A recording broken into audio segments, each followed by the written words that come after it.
कहीं भी रहूं, मैं झुकेगा नहीं साला। गो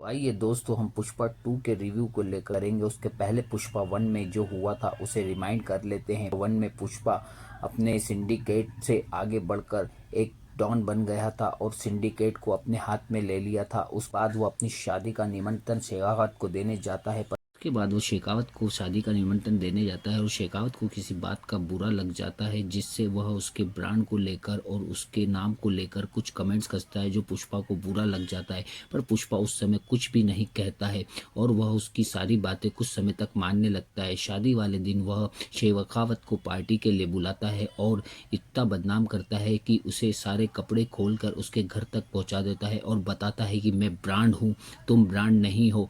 अब इसके बाद जो हुआ वो पार्ट 2 में देखेंगे। तो चले पार्ट 2 स्टार्ट करते हैं। पार्ट 2 में सबसे पहले पुष्पा चाइना जाता है, जो उसके पेमेंट को रोक देता है और वह पेमेंट लेने जाता है और वहां उसे गोली लग जाती है और गोली के बाद वो समुद्र में गिर जाता है। समुद्र में गिरने के बाद वह सपना देखता है कि मैं बचपन में एक समय ऐसे ही एक बॉल लेने के लिए नदी में कूदा था, जिससे मुझे तैरना नहीं आता था, फिर भी मैं वो बॉल ले आया था और वह सपने में से उड़ जाता है। फिर उसके बाद जंगलों में चंदन की लकड़ियां काटने के लिए कुछ मजदूरों को लेके जाया जाता है, जिसमें शेखावत भी एक मजदूर बन के जाता है और वह वहां पर मजदूरी करता है और थोड़ी देर बाद ही वह पुलिस की रेड वहां पर डलवा देता है और बताता है कि मैं शेखावत हूँ, मैं ब्रांड से नहीं डरता है, आज मैं पुष्पा को नहीं छोड़ूंगा। और वह सारे मजदूरों को मारते हुए एक पुलिस थाने में बंद कर देता है।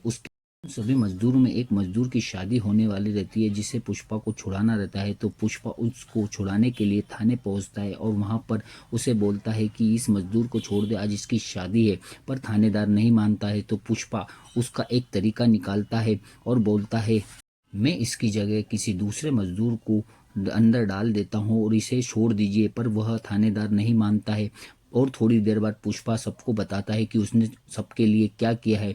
फिर थानेदार मान जाता है। पर जब वह देखता है कि सब पुलिस वालों ने उसके मजदूरों को खूब मारा है और तो उससे नहीं रहा जाता है और वह उसका एक तरीका निकालता है और बोलता है कि मैं अपने सारे मजदूर को लेके जाऊंगा। पर थानेदार नहीं मानता है। तो वह बोलता है कि चलिए आप सभी का रेट बताइए। तो वो एक एक थानेदार को पूछता है कि आपके कितने साल की पेंशन बाकी है और आप कितने रिश्वत लेते हो। किसी ने कहा मुझे 10,000 रुपये महीना मिलता है और मैं 3,000 रुपये रिश्वत लेता हूँ और मेरे 10 साल की सर्विस बाकी है। तो उस हिसाब से वो कैलकुलेट करके किसी को 10 लाख, 20 लाख, 25 लाख, 50 लाख देता है और सारे मजदूरों को ले जाता है। और इसके बाद शेखा अब पुष्पा इस पिक्चर में एक बहुत ही बढ़िया सीन में बहुत ही अच्छे डायलॉग डिलीवरी करता है। इस सीन का मेन मोटिव है एक फ़ोटो, हाँ एक फ़ोटो, जिसे उसकी बीवी बोलती है कि मैं इस कमरे के इस दीवार पर आपका और मुख्यमंत्री का फ़ोटो देखना चाहती हूँ। उस फ़ोटो के लिए वह मुख्यमंत्री से मिलने जाता है, पर मुख्यमंत्री उसे बेइज्जत करके बोलता है कि ऐसे डॉन के साथ मैं फ़ोटो नहीं खिंचाऊंगा। इस बात से पुष्पा को बहुत हर्ट होता है और वह पुष्पा अपने साथ वाले नेता, जिसके साथ वह सिंडिकेट चला रहा था, उसे कहता है कि मैं तुम्हें इस स्टेट का मुख्यमंत्री बनाना चाहता हूं, आप बताइए कितना पैसा लगेगा। तो वह बोलता है कि 100 करोड़ रुपए। पुष्पा बोलता है मैं आपको 500 करोड़ रुपए दूंगा। पर यह कहकर वह मुख्यमंत्री के घर से बाहर निकल जाता है। तभी मीडिया वाली मैडम पूछती है कि आप तो मुख्यमंत्री से मिलने गए थे, तो क्या हुआ। तो पुष्पा उस मीडिया वाली मैडम को कहता है कि मुख्यमंत्री जी ने मुझे कहा है कि मैं 24 तारीख को उनके घर खाना खाने आऊँगा, तो अब मैं सोच रहा हूँ कि उन्हें मटन खिलाऊं या चिकन। इसके बाद पुष्पा उस 500 करोड़ के लिए एक बहुत ही बढ़िया प्लानिंग करता है। वह अपने चंदन की लकड़ियों को विदेश में बेचना चाहता है। इसके लिए वह विदेश जाता है, जहाँ पर उसे एक आदमी मिलता है, जिससे वह कहता है कि मुझे आपसे व्यापार करना है। तो वह बोलता है मैं टुचपुंजों से व्यापार नहीं करता। फिर उसके बाद पुष्पा बोलता है अच्छा तो आप चाहते हैं कितना माल आपको चाहिए। तो वो बोलता है मुझे मुझे 2000 टन माल चाहिए। पर वह पुष्पा उसे कहता है कि आप इंडिया में किसी को भी फ़ोन लगाकर 10 टन माल मांगिए। तो वह 2-3 फ़ोन लगाता है। जितने भी फ़ोन वह लगाता है सारे फ़ोन पुष्पा के बाद ही आते हैं और वह उससे 10 टन माल मांगते हैं। तब वह समझ जाता है कि पुष्पा कोई छोटी मोटी हस्ती नहीं है। तब वह 2000 टन का माल उसे ऑर्डर करता है और 5000 करोड़ रुपए का पेमेंट करता है। तब पुष्पा उसे कहता है मुझे 5000 करोड़ में से 100 करोड़ नहीं चाहिए। तो वह पूछता है इस क्यों? तो इसके लिए पुष्पा उसके प्लेन को ही अपने साथ ले जाता है और अपनी गाड़ी उसे दे जाता है। पुष्पा का यह अंदाज सभी को बहुत पसंद आएगा इस पिक्चर में। पर इसके बाद वह 2000 टन के लिए अपने सारे सिंडिकेट व्यापारियों को चंदन का ऑर्डर करता है और सब अपना ऑर्डर उसे बताते हैं कि वह कितना सप्लाई कर पाएंगे। इसके बाद डील को पूरा करने में सिंडिकेट में से एक व्यक्ति को शेखावत मार देता है, जिससे सिंडिकेट पूरा हिल जाता है और वह पुष्पा पर ही उंगलियां उठाने लग जाती हैं और वह मंत्री को कहते हैं कि अगर पुष्पा इस लाइन में रहेगा तो हमारी जान को खतरा है, तो आप क्या करना चाहते हैं? और वो उसे बोलते हैं कि अगर आप शेखावत और पुष्पा में समझौता नहीं कराते हैं तो हम सिंडिकेट को छोड़ देंगे और यह सिंडिकेट कोई और चलाएगा। इसके लिए वह मंत्री इसके बाद शेखावत से मिलने उसके दफ्तर जाता है और अपने सारे कपड़े खोल देता है और कहता है कि तुम्हारे भी अगर पुष्पा ने कपड़े खोले हैं तो इससे कोई फ़र्क नहीं पड़ता, पर वह अगर सॉरी बोल देता है तो तुम इस मैटर को क्लोज कर दो। तो शेखावत मान जाता है। फिर एक पार्टी ऑर्गेनाइज होती है जिसमें पुष्पा को भी बुलाया जाता है, पर पुष्पा बहुत लेट आता है और खूब नशे में रहता है और उससे सॉरी बुलवाने के लिए वह नेता कहता है। तो पुष्पा कैसे भी करके सॉरी बोल देता है, पर उसके मन पर बहुत ही भार रहता है और वह गाड़ी से निकलने के बाद कुछ क्षण बाद सोचता है कि मैं ऐसा नहीं हूँ क्योंकि पुष्पा राज झुकेगा नहीं साला।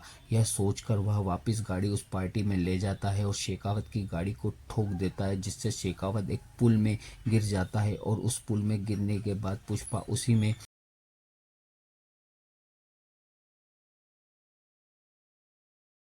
सुसु करने लग जाता है। यह सीन बहुत ही बढ़िया है।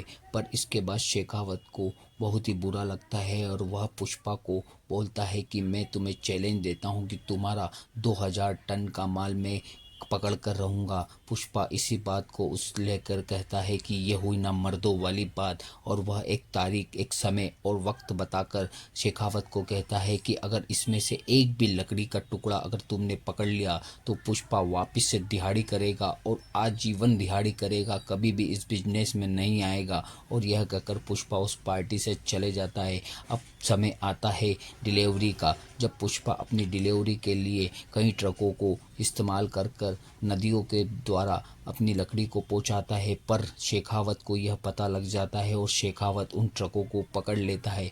पर पुष्पा पुष्पा होता है और वह उन लकड़ियों को एक बैलगाड़ी के रूप में बनाकर उस जगह से निकाल श्रीलंका के रास्ते चाइना सप्लाई कर देता है और उसकी यह डील पूरी हो जाती है, जिससे उसे 1,000 करोड़ का एक बहुत ही बड़ा अमाउंट मिल जाता है और वह अपने नेता को मुख्यमंत्री बना देता है।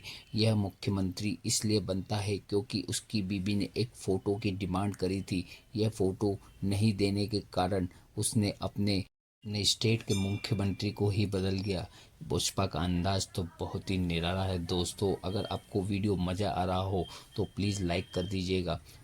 के बाद वह बहुत ही पावरफुल व्यक्ति बन जाता है और वह अपनी माँ और बीबी के साथ एक मंदिर में दर्शन करने जाता है, जहाँ उसकी बीबी गिर जाती है और सभी को पता लगता है कि वो प्रेग्नेंट है। यह सुनकर वह एक नारी का रूप लेकर खूब नाचता है और बोलता है अपनी बीबी से कि मैं अपनी इस मनोकामना के लिए नारी बना हूँ, भगवान को खुश करना चाहता हूँ कि वह तुम्हारी कोख में एक बेटी को जन्म दे, क्योंकि अगर बेटा हुआ तो उसे कोई भी सरनेम नहीं मिल पाएगा और बेटी हुई तो शादी के बाद उसे एक सरनेम मिल जाएगा। यह सुनकर वहाँ पर खूब जश्न होने में कुछ आपत्तित लोग आते हैं जो एक बच्ची को छेड़ देते हैं, जो उसे चाचा, पुष्पा को चाचा कहती है। यानी यह वही लड़की होती है जो पुष्पा के पिताजी की पहली वाली बीवी के बच्चे की लड़की होती है। इसे कुछ गुंडे छेड़ते हैं तो पुष्पा उन्हें खूब धुलाई करता है और और उसके बाद वह वहाँ से चला जाता है बदनामी लेकर। उसके बाद लड़की का बाप उन 3 गुंडों को मुंडन कर कर एक गधे पर लेटा पूरे शहर का चक्कर लगवाते हैं। यह बात उसे बहुत गंदी लगती है और वह गुंडा अपने मन में उस लड़की के प्रति द्वेष लेकर बैठ जाता है। कुछ समय बाद वही व्यक्ति उस लड़की को किडनैप कर लेता है और उसके बाप लड़की के बाप से 10 करोड़ रुपए मांगता है और अपना आधा मुंडन कराकर चौराहे पे मीडिया के सामने जाने को कहता है। यह बात लड़की की माँ को अच्छी नहीं लगती और वो पुष्पा से मदद मांगने जाती है कि यह बेटा अपने परिवार का मैटर है, कृपया इसे तुम ही सुलझा सकते हो। तो पुष्पा उसके लिए तैयार हो जाता है और बंदूक लेकर निकल जाता है और मीडिया के सामने जाकर एक कॉन्फ्रेंस बोलता है कि अगर इस बच्ची की कुछ भी हुआ तो मैं इन गुंडों को रपा रपा रपा रपा करके मारूंगा।